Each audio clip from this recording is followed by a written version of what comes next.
The United Nations troops push on in the cautious advance against the communists. An advance whose purpose, General Ridgway states, is not to seize ground, but to wipe out the enemy. The Chinese Red Army, fighting desperately in small isolated stands, prefers to give ground on wider fronts rather than join battle. And it's up to the infantry to clear out the pockets of die-hard communists. With the enemy falling back to the Han River, United Nations commanders had expected that the Reds would make their stand there. But under a steady, withering barrage, GIs are able to cross the river and establish a beachhead.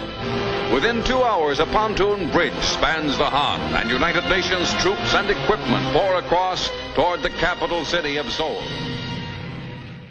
On June 25, 1950, the Korean War erupted when North Korean forces, backed by the Soviet Union and China, launched a surprise invasion on South Korea.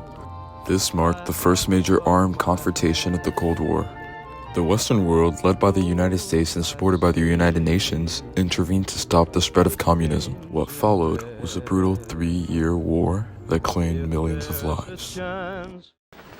My fellow citizens, I want to talk to you about Korea and about why we are there and what our objectives are. All these are bound up in the present action of the United Nations to put down aggression in Korea. In less than 8 weeks, 5 divisions of United States troops have moved into combat, some of them from bases more than 6,000 miles away. More men are on the way, fighting in difficult country under every kind of hardship. American troops have held back overwhelming numbers of the communist invaders. He has been beaten back each time with heavy loss. We believe the invasion has reached its peak. The task remaining is to crush it. Our men are confident, the United Nations command is confident, that it will be crushed.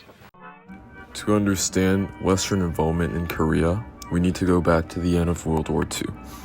After Japan's defeat in 1945, Korea, which was once a Japanese colony, was divided at the 38th parallel.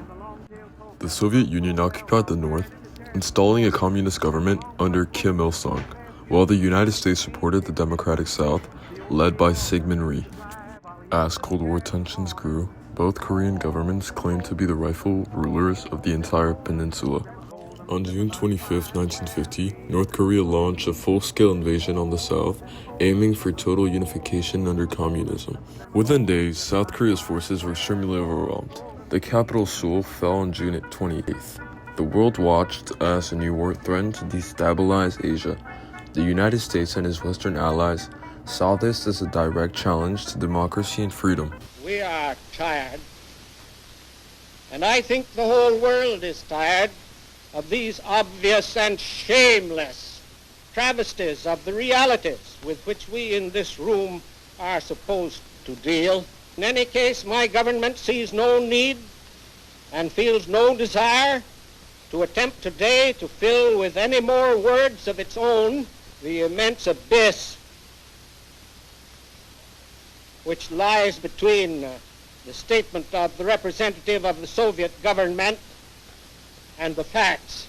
President Harry Truman viewed North Korea's invasion as a test of the Truman Doctrine, which committed the U.S. to containing communism. Just 2 days after the invasion, on June 27, 1950, the United Nations Security Council passed Resolution 83, calling for military assistance to South Korea. This was the first time the UN authorized collective military action. 60 nations contributed combat forces, while 41 others provided medical and logistical support. However, the United States made up about 90% of the military force and took command under General Douglas MacArthur. At first, the situation was dire. By August 1950, UN and South Korean troops were pushed into a small defensive zone around Pusan in the southeastern tip of Korea. But the West was determined to turn the tide.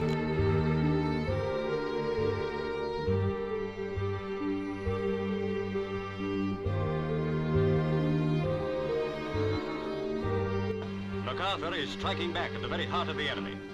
Landing craft leave with storm troops to capture Walmy Island, key to Incheon, port of Seoul.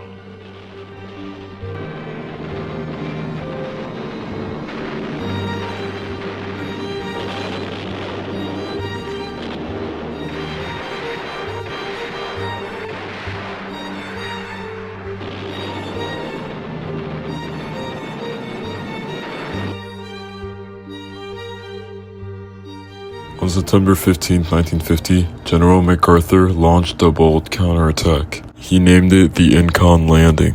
This attack led UN forces to recapture Seoul within 2 weeks and pushed North Korean troops back past the 38th parallel. By October 1950, UN forces advanced deep into North Korea, repairing the Yalu River, the border with China, but then everything changed. China, fearing an invasion, sent over 300,000 troops to support North Korea. In late November 1950, Chinese forces launched a massive counteroffensive, overwhelming Western troops and pushing them back into the south. And then Seoul fell again in January 1951. The war had become a bloody stalemate. For the next 2 years, the war raged with little territorial change, brutal battles that took thousands of lives. Meanwhile, peace talks dragged on in Pajumon, as neither side wanted to appear weak. Finally, on July 27, 1953, the Korean Armistice Agreement was signed, ending the fighting. However, no formal peace treaty was ever signed, meaning North and South Korea remain technically at war to this day.